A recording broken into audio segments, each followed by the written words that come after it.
Orang sah mengikuti ajaran-ajaran halu-halu itu yang Isra Mi'raj 70 kali mengatakan mohon maaf ini ilmu ini ya, ini karena meluruskan keilmuan. Ada orang mengatakan Habib bodoh jahil lebih mulia daripada 70 ulama, nggak usah diikuti itu. Ulama warasatul anbiya. Habib mengandalkan kenasaban, sementara ulama betul-betul menjadi warasatul anbiya. Nggak bisa, ya tetap mulia ulama. Assalamualaikum warahmatullahi wabarakatuh. Seluruh bangsa dan setanah air, jumpa lagi di channel Jagat Lup itu. Semoga dalam keadaan sehat, kurang satu apa rahmat barokah salam Allah curahkan untuk kita semuanya.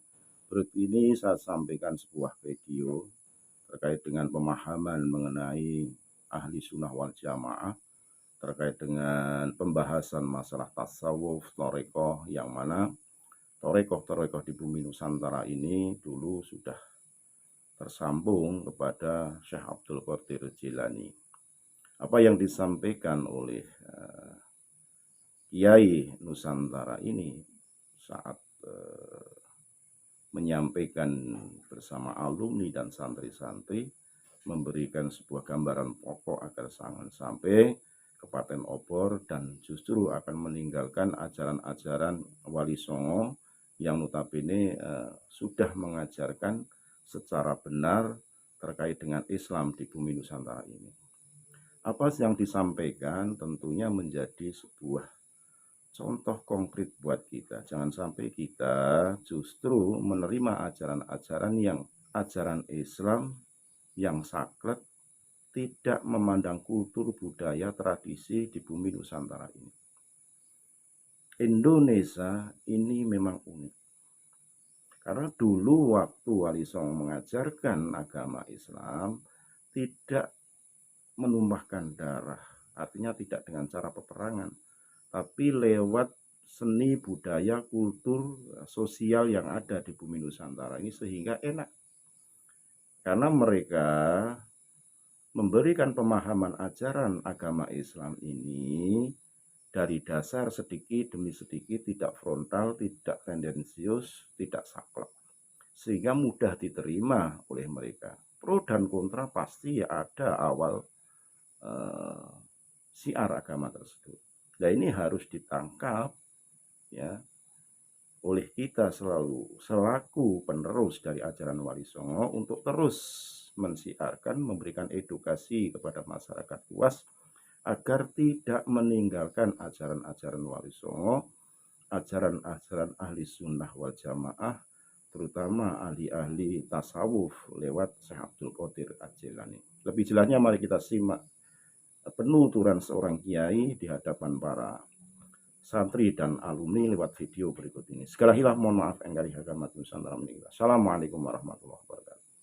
Tradisi keilmuan atau tradisi pengembangan keilmuan ingkang dipun diatake dumateng Mbah Tamam, juga tentunya sanad Mbah Tamam dari kiai-kiai kajen, juga istifadah di beberapa pesantren yang lain. Tradisi keilmuan itu sama sebagaimana tradisi keilmuan yang dibawa oleh Wali Songo terkait dengan prinsip akidah Ahlus Sunnah wal Jamaah. Wong ngrayani saya ini sebenarnya berada dalam makom apa?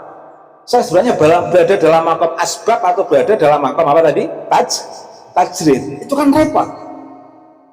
Sami uang itu bisa repotan untuk memahami pasrah ke Allah dan kapan harus berikhtiar, gunakan akal, menggunakan rencana strategi yang matang untuk mendapatkan penghasilan yang sebanyak-banyaknya, menaklukkan dunia dengan ilmu dan harta. Lah strategi apa? Dengan ilmu, sehingga ngerti kapan suatu ketika harus asbab dan kapan suatu ketika harus apa tadi?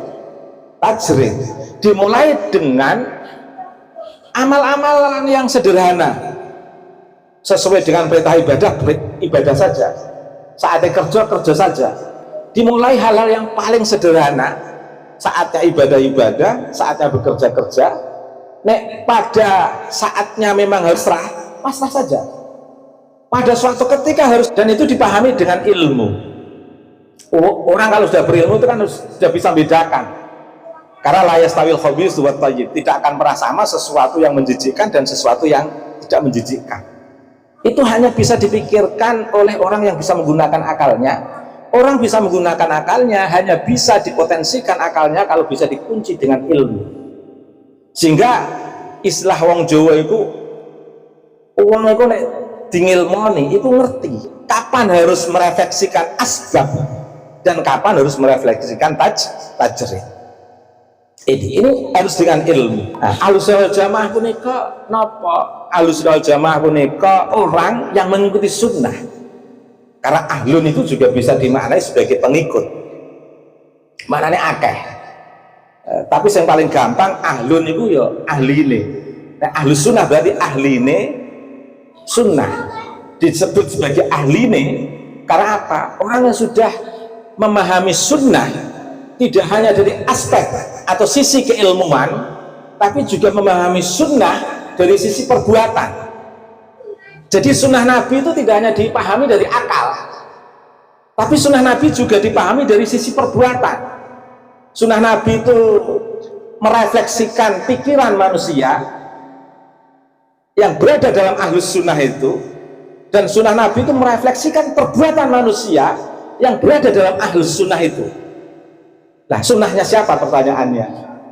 Yaitu sunnah Nabi Mustafa Muhammad Sallallahu Alaihi Wasallam. Ada istilah wal jamaah. Apa itu wal jamaah? Yang mengikuti jamaah. Nah, zaman Nabi jamaahnya dengan Nabi Muhammad Sallallahu Alaihi Wasallam. Zamannya sahabat jamaahnya dengan siapa? Sahabat. Zamannya tabiin jamaahnya dengan tabiin dan seterusnya. Ini kelompok-kelompok yang akan selamat ila yaumil qiyamah, amin ya rabbal alamin.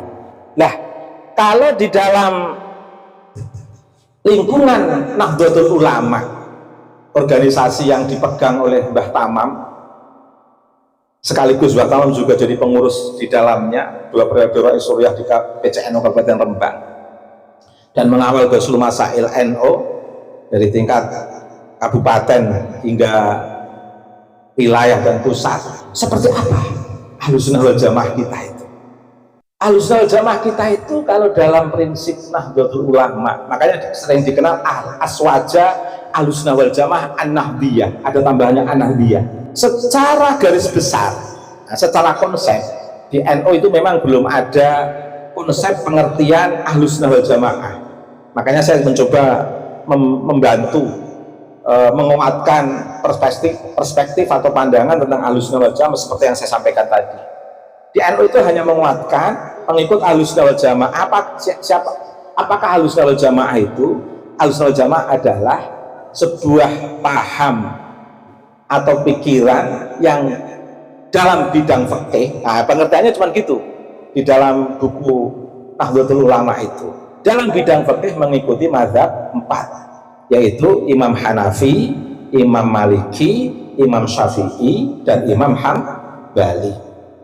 Kalau kita keberatan melaksanakan prinsip fikih Imam Syafi'i, kita boleh mengambil fikih yang lain, tapi jangan keluar dari mazhab 4. Boleh Hanafi suatu ketika seperti kiblat sholat ini kita pakai Hanafi, sehingga Mbah Tamam setiap ada orang mau pemugaran masjid, rehab masjid, mereka tanya kepada Mbah Tamam untuk membuat kiblat. Mbah Tamam jawabannya sesuai yang sudah ada, jadi tidak perlu membuat kiblat baru. Termasuk masjid di Sidoarjo dulu itu ketika mau dipugar, salah seorang panitia menghadap Mbah Tamam, "Sepundi Mbah kiblatipun?" Ya, kiblatnya sesuaikan yang sudah ada saja. Itu pun harus sesuai dengan ijma' ulama. Nah, kesepakatan ulama di zaman kita itu seperti apa? Nah, kalau kita yang mengikuti ulama di lingkungan Nahdlatul Ulama. Oleh karena itu, sekarang jangan terpengaruh. Nah, ini saya ingin menguatkan barisan ilmu Mbah Tamam. Sanatnya kan dari Mbah Tamam kalian. Jangan terpengaruh pada beberapa kelompok yang mencoba mempengaruhi kalian mengenalkan mustahid mutlak baru. Kita jangan keluar dari mazhab 4. Mustahid mutlak di dalam tradisi fikih kita hanya berapa? Ada Hanafi, Maliki, Syafi'i, dan Hambali. Kalau ada orang terus mengenalkan ada mujtahid mutlak yang namanya imam faqih muqaddam, tidak usah diikuti. Loh, sekarang ini banyak, bahkan udah masuk di lingkungan kiai-kiai NU itu, mengenalkan diri ada mujtahid mutlak yang bernama imam faqih muqaddam yang Isra 70 kali itu. Nabi Muhammad aja Isra hanya 1 kali. Ya sudah, didengarkan saja, tapi nggak usah dicatat di buku. Nanti kalau dibaca anak putu dikira benar nanti. Nggak usah dicatat di buku. Terus di rumah wae, kebetulan pas rumah nol gitu. Tapi nggak usah diikuti. Mujtahid mutlak kita hanya 4 dari dulu. Ini dalam bidang fikih. Dalam bidang tasawuf harus mengikuti Al-Imam Abu Hamid Muhammad bin Muhammad Al-Ghazali dan Al-Imam Abul Qasim Junaid Al-Baghdadi. Dalam bidang ilmu kalam harus ikut Abu Hasan Al-Asy'ari dan Abu Mansur Al-Maturidi. Nah, dalam bidang kalam juga harus konsisten, harus istiqomah kita memegang Abu Musa Al-Asy'ari. Dan kita nggak usah ragu bahwa sanad ilmu ahlus sunnah wal jamaah kita itu betul-betul tersambung ila Rasulul Mustafa Muhammad SAW, dari Mbah Tamam ke guru-gurunya sampai Wali Songo sampai Nabi Mustafa Muhammad SAW.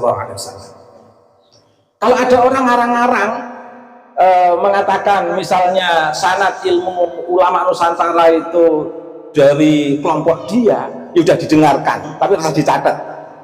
Nek dicatat di wajah putune dikira bener kan. Sanad Ahlus Sunnah wal Jamaah murni kita itu dari guru-guru kita, kiai-kiai Nusantara. Orangnya yang tawadhu. Kiai Nusantara itu tawadhu. Oke. Asli lagi. Nasabnya asli kiai Nusantara itu.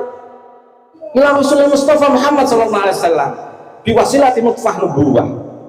Kiai-kiai kita itu nutfah nubuahnya itu nyambung dengan Nabi Muhammad SAW. Meskipun kiai-kiai kita itu nggak pernah pamer sebagai cucu Nabi, tapi darahnya ada di sana. Lalu Allah mau setiap pidato mamer kayak putu Nabi di rumahnya aja dicatat. Kalau diwaca putu jadi pembenaran nanti. Nggak usah diikuti. Nggak usah diikuti. Kita ikut guru-guru kita tanpa harus memberikan kebencian kepada kelompok yang lain. Karena konsekuensi hidup di negara Indonesia yang penuh keragaman, banyak keyakinan, banyak perbedaan berseliweran di lingkungan kita. Biar kita terlalu ekstrim, seolah-olah hanya kelompok sendiri yang benar, ya udah menghormatilah, tapi nggak usah diikuti. Nah, seperti apa prinsip tauhid ilmu kalam dari Abu Hasan Al-Asy'ari? Ini penting karena awaluddin ma'rifatullah. Saya ingin mengurai, barangkali ada sisi-sisi pemahaman yang belum masuk atau yang kita lupakan sebagai inti dari penyampaian saya pada siang hari ini. Konsep ilmu kalam atau konsep tauhid sebagai awal konsep yang harus kita ketahui dalam beragama ini, dan ini nggak boleh taklid. Setiap orang harus paham, harus meyakini. Nek fikih harus ikut mazhab 4. Nah, tasawuf ikut Al-Ghazali. Ilmu tauhid memahami dari Abu Hasan Al-Asy'ari, tapi harus langsung sendirian, nggak boleh dipasrahkan. Jadi misalnya Kang Edi, Gus, tauhid saya manut jenengan mawon, nggak bisa. Karena tauhid itu harus betul-betul setiap dari kita harus paham. Makanya saya dipesan Mbah Tamam, nek ngomong ke beberapa keluarga, anak putu, murid, iku aja lali, aja bosen-bosen ngelingno prinsip tauhid. Karena itu menjadi dasar agama. Nah, bahasa kasare nek sing do pengen pondok bombong, ndadekno donga dikabulke iku ya nek tauhide kuat. Nek tauhid yang glambir ya donga ora patek mandi. Nah, napa konsep tauhid Abu Hasan Al-Asy'ari punika? Aqaid 50. Tapi saya hanya akan membahas sifat wajib Allah ada berapa? 20. Ini diklasifikasi. Yang pertama sifat nafsiyah, yang kedua sifat salbiyah, yang ketiga sifat ma'ani, yang keempat sifat ma'nawiyah. Sifat 20 diambil yang pertama disebut sifat nafsiyah, yaitu wujud. Allah wujud. Wujud Allah memiliki ainul zat. Ainul zat Allah, ainul zat itu ya kahanane zat. Ainul zat Allah laisa kamislihi syai'un. Tidak bisa disamakan dengan apapun.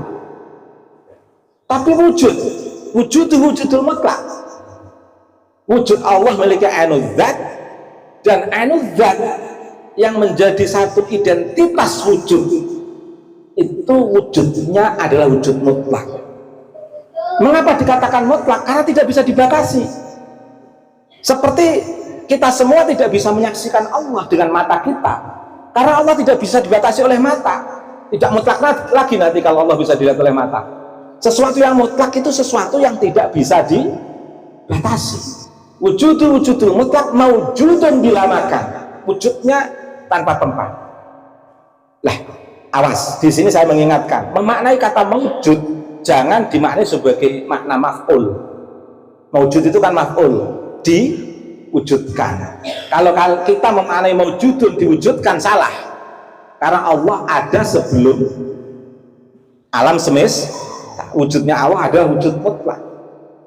Makanya memaknai maujudun jangan dimaknai diwujudkan. Kalau diwujudkan berarti kan bukan mutlak. Nah, memaknai maujudun harus dimaknai sebagai zat yang bisa dirasakan wujudnya. Jadi maujudun jangan dimaknai diwujudkan, tapi harus dimaknai apa? Yang bisa dirasakan wujudnya. Kita itu tidak bisa memungkiri Allah bisa kita rasakan wujudnya.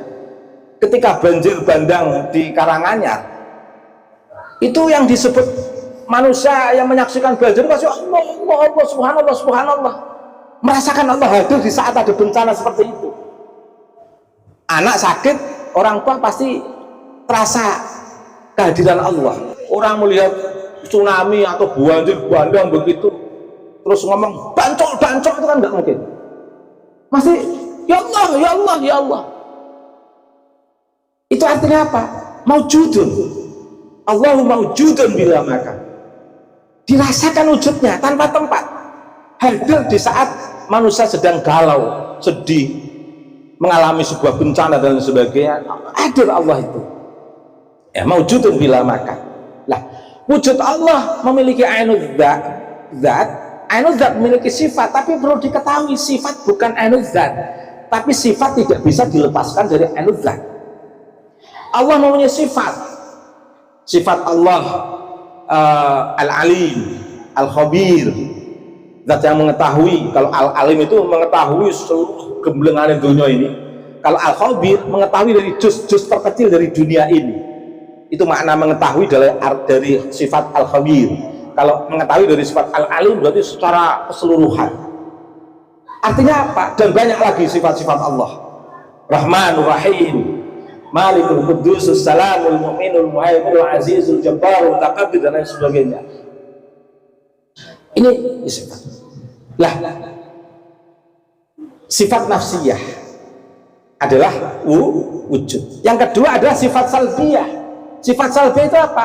Sifat yang memastikan eksistensi keberadaan Allah dan meniadakan mereka yang tidak punya hak terhadap sifat salbiyah ini. Intinya apa? Sifat salbiyah itu kangge ngukur wong lu pangeran tenan apa ora sih? Itu bisa dilihat sama sifat salbiyah. Contohnya gini, Raja Fir'aun, pernah dengar kita kalau Fir'aun mengaku Tuhan? Pernah ya? Sekarang bisa kita verifikasi, bisa kita nilai, bisa kita cek, bisa kita uji. Fir'aun mengaku Tuhan, benar nggak Fir'aun Tuhan? Diukur dengan apa? Diuji dengan apa? Sifat salbiyah. Sifat salbiyah itu ada 5 ya. Qidam, baqa, mukhalafatul hawadisi, qiyamu binafsihi, wahdaniyah. Fir'aun mengaku Tuhan, betul nggak Fir'aun itu Tuhan? Dicek. Qidam, sifat salbiyah yang pertama. Qidam itu terdahulu, betul nggak Fir'aun qidam? Oh enggak, Fir'aun itu ada setelah adanya alam loh. Alam dulu baru gunung dulu baru Fir'aun, Mesir dulu baru Fir'aun. Berarti dia tidak kidam. Oh berarti Fir'aun tidak tuh. Nah berarti checklist pertama sudah gagal pengakuan Fir'aun sebagai Tuhan, silang, plek, tek. Yang kedua, sifat salbiah yang kedua apa? Bakok itu abadi. Sekarang kita cek, betul nggak Fir'aun itu abadi? Kalau dia mengaku Tuhan dia harus abadi. Oh tidak, mati ya. Saya ini serana Fir'aun. Berarti kan nggak abadi, gagal mengaku Tuhan, silang, cek. Nah, sifat salbiah yang ketiga apa? Kita gabak mukhalafatul hawadisi, harus beda dengan alam yang baru ini. Nah, Fir'aun sama atau enggak? Beda atau tidak dengan alam ini? Oh sama. Dia butuh mangan, butuh ngombe, butuh bojo, butuh seneng-seneng. Tidak beda dengan alam yang lain. Wah, gagal pengakuannya, silang. Nah, berarti buatan tidak kidam, tidak bakok, tidak mukhalafatul hawadisi. Qiyamu binafsihi, berdiri sendiri. Pertanyaannya, Fir'aun kok ngaku pangeran? Dia itu qiyamu binafsihi atau tidak? Dicek. Oh enggak, dia butuh asisten, dia butuh bantuan. Oh berarti dia tidak bisa berdiri sendiri. Oh gagal mengaku Tuhan. Terus yang kelima apa? Wahda esa. Kekuatan dia didukung dengan kekuatan yang lain. Oh gagal mengaku Tuhan. Nah berarti sifat salbiah niki bisa dipahami adalah sifat untuk memverifikasi atau ngecek, nguji bener-bener pangeran apa enggak sih orang itu. Yang ngaku Tuhan dicek dengan sifat salbiah. Kalau enggak sesuai dengan sifat salbiah, tidak berhak mengaku Tuhan. Nah, Allah kita sesuai dengan sifat salbiah. Bisa dirasakan idam, Allah terdahulu, Allah wujud sebelum adanya alam. Kita ini kan ada karena diadakan. Kita ini wujud dari Adam, ada dari ketiadaan menjadi ada karena diadakan yang ada dengan keberadaannya sendiri, yaitu Allah Subhanahu wa Ta'ala. Ini lah. Kemudian sifat berikutnya adalah ma'ani. Sifat ma'ani itu adalah arti daripada hakikat wujud Allah. Makna atau arti nek Allah wujud ya berarti di kekuasaan jenis pangeran. Kudrat ada 7: kudrat, irodat, ilmun, hayat, sama, basar, kal. Ini arti dari wujud. Sifat ma'aniyah ini kenapa? Ibaratnya wujud Allah itu ada tindakan yang menjadi kuasa Allah yang tidak bisa diganggu-gugat oleh siapapun.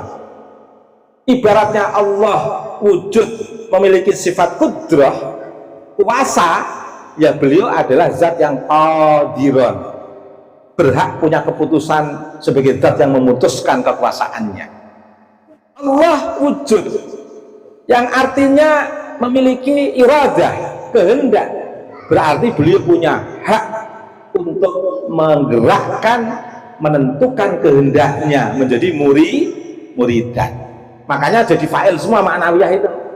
Ya, kudrat menjadi qadiran, iradah menjadi muridan, kalam singkat, kalam menjadi mutakalim. Ilmu seperti ini dari mana? Dari Sunan Ampel yang membawa konsep tauhid di Nusantara ini adalah Wali Songo. Sumbernya dari mana? Sunan Ampel putranya Ibrahim As-Samarqandi. As-Samarqandi itu bukan dari Yaman, bukan dari Hadramaut, namanya aja As-Samarqandi, Samarkand. Syekh Ibrahim As-Samarqandi bin siapa? Bin Syekh Jumadil Kubro. Syekh Jumadil Kubro punya istri namanya Sultanah Fatimah. Siapa Sultanah Fatimah itu? Adiknya Sultan Mahmud II Turki yang dikenal dengan Sultan Murad II. Sultan Murad II punya putra namanya Muhammad Fatih. Lah Muhammad Fatih itu ponakane Syekh Jumadil Kubro, ponakane garwane Syekh Jumadil Kubro. Siapa Muhammad Fatih itu? Muhammad Fatih itu sosok yang pernah digambarkan Nabi ketika Umar, Utsman mau menembus Konstantinopel, bukan sakit tembus, tidak bisa nembus karena dipimpin oleh seorang raja yang sangat kuat. Kemudian Nabi bersabda, kelak Konstantinopel akan ditaklukkan oleh seorang pemuda yang gigih memegang ajaran seperti yang saya ajarkan.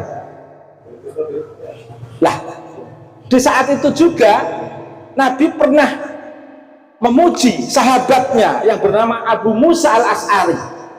Apa sabda beliau kepada Abu Musa al-Asy'ari? Wahai Abu Musa al-Asy'ari, kelak dari keturunan kamu akan muncul panji Islam. Lah, Abu Musa al-Asy'ari itu sahabat Nabi, punya generasi keturunan yang bernama Imam Abu Hasan al-Asy'ari. Jadi Imam Abu Hasan al-Asy'ari itu zuriyah dari Imam Abu Musa al-Asy'ari, sahabat Nabi.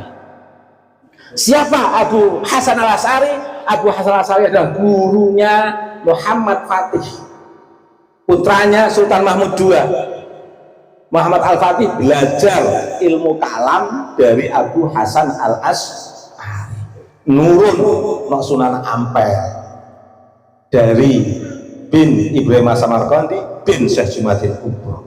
Jadi sanad ilmu kalam kita itu dari Wali Songo. Termasuk tasawuf kita menggunakan Abu Hamid Muhammad bin Muhammad al-Ghazali, Abu Junaid Qasim al-Baghdadi, itu juga dari Wali Songo. Termasuk tokoh tarekoh kita yang sering kita hadroi dengan istilah Sultanul Auliya, siapa? Syekh Abdul Qadir Jilani, itu dikenalkan dari Wali Songo. Karena Wali Songo punya silsilah nasab yang bersambung sampai Syekh Abdul Qadir Jilani sampai kepada Nabi Mustafa Muhammad SAW. Makanya tidak salah ketika wong-wong desa-desa dari pelosok-pelosok nek tahlil tetap ila hadrati Sultanil Auliya Syekh Abdul Qadir Al-Jilani Al-Hasani Al-Husain.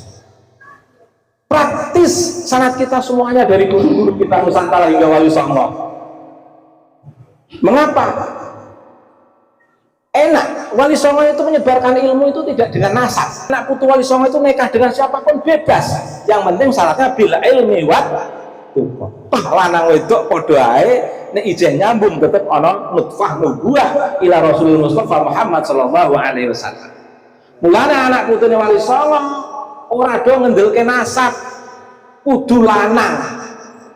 Lawe wedok lah iku ya tetep ana nutfah nubuwah ila Rasulullah Mustafa Muhammad sallallahu alaihi. Itulah sebabnya para kiai-kiai banyak yang enggak punya catatan nasab. Karena lanang wedok padha ora kuwatir dadi wedok ya ijeh ana darahe Kanjeng Nabi, dadi lanang ya ijeh ana darahe Kanjeng Nabi. Enggak bisa diejek. Karena nutfah nubuwah ini enggak bisa dibohongi. Selain itu, Wali Songo mengajarkan kepada anak cucunya yang penting itu bil ilmi wa tuqah.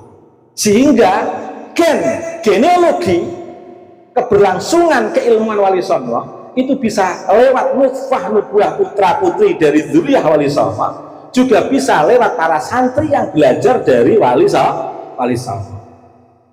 Sehingga keluarga semuanya sama seperti Nabi. Mengakui keluarga tidak hanya yang bernasab dengan Nabi. Salman Al-Farisi tidak dari nasab Nabi, tapi dikeluarkan alun Nabi, alul bait Nabi, Salman Al-Farisi. Makanya jangan terhipnotis oleh kelompok-kelompok tertentu yang mengatakan kalau kamu baca sholawat di dalam sholat, Allahumma sholli ala sayyidina Muhammad wa ali Muhammad, itu berarti kamu menyebut mereka yang punya nasab dengan Nabi. Yang tidak berarti tidak masuk dalam kata ahli. Salah besar kata-kata itu. Semua orang masuk kata alun asal muslim mukmin. Jadi nek Kang Kiai Edi maos wa ala ali Muhammad itu ya maca zuriyah Nabi, ya maca seluruh umat Islam. Umat Islam masuk dalam kata alun ketika kita baca sholawat. Allahumma sholli ala sayyidina Muhammad wa ala ali Sayyidina Muhammad. Ini berarti juga kepada orang yang punya nutfah nubuah kepada Nabi baik jalur laki-laki maupun jalur perempuan, dan mereka yang menjadi umat Islam. Bahkan kalau nggak Islam nggak masuk kata alun, karena konsekuensi kata keluarga itu harus ada identitas Islam. Mengapa rata-rata Ahlus Sunnah wal Jamaah itu orang ngendel-ngendel ke nasab? Karena ilmu penting, sehingga yang dipegang ajaran Ahlus Sunnah wal Jamaah warasatul anbiya itu dzurriyyah atau ulama? Ulama. Warasatul anbiya, al ulama warasatul anbiya, bukan az-dzurriyyah warasatul anbiya. Ulama yang menjadi pewaris para nabi. Mulanya kiai-kiai itu keren, gentle kiai-kiai itu. Kalau punya anak nggak bisa ngaji, ya udah cari mantu yang bisa ngaji. Beda kelompok-kelompok tertentu, bu anak iku iso ngaji, ya tetap kudu anake sing ganti. Ini kalau saya nggak bisa ngaji, mungkin juga nggak diundang oleh alumni loh saya ini. Ini nyatanya dulurku ya akeh saya diundang ya saya iso ngaji. Apakah salah? Enggak. Ini konsekuensi menjaga warasatul anbiya, menjaga keilmuan yang bersambung ila Nabi Mustafa Muhammad SAW. Maka kiai-kiai itu makanya banyak kiai yang mengambil menantu dari santri yang paling alim dengan harapan bisa mengganti pembelajaran di pesantrennya atau di lembaganya. Maka saya juga ngomong sama anak saya, kamu orang iso ngaji, orang kanggo juga kamu, nggak peduli kamu anak saya begitu. Saya katakan begitu, kamu itu nggak peduli, kamu nggak bisa ngaji, tetap yang dipakai yang bisa ngaji. Karena apa? Tradisi Ahlus Sunnah wal Jamaah itu adalah tradisi menjaga al-ilmu wa taqwa, menjaga keilmuan dan ketakwaan, bukan menjaga kenasaban. Agama Islam itu bukan agama nasab. Agama Islam itu agama bil ilmi wa tanpa membeda-bedakan, semuanya sama, sudah menjadi status umat min ummati Nabi Muhammad SAW. Itu sudah luar biasa, sehingga nggak perlu minder, nggak perlu ada perbedaan kelas. Anak saya dengan kalian sama, saya dengan kalian semua sama. Yang membedakan khairukum atqakum, atau dalam Al-Qur'annya inna akramakum indallahi atqakum. Ada juga lagi walaqad karramna bani Adam, yakti temen ustaz mulia anu anak putu Adam. Malah kadang-kadang malah kesandung, sing nganggep paling mulia nasabe dhuwur dicek malah ora cocok kabeh itu. Jadi persoalan. Paling sama dicek bener kabeh. Sing ngaku-ngaku nasab Nabi dicek malah ora cocok kabeh niku. Kesandung akhirnya. Becik ke titik Allah ketara. Saya hanya ingin mengakhiri dari taklim saya ini, menguatkan tradisi Mbah Tamam, prinsip Ahlus Sunnah wal Jamaah berpegang pada mazhab 4. Nah, ana wong mengatakan ada mujtahid mutlak selain mazhab 4, ojo diper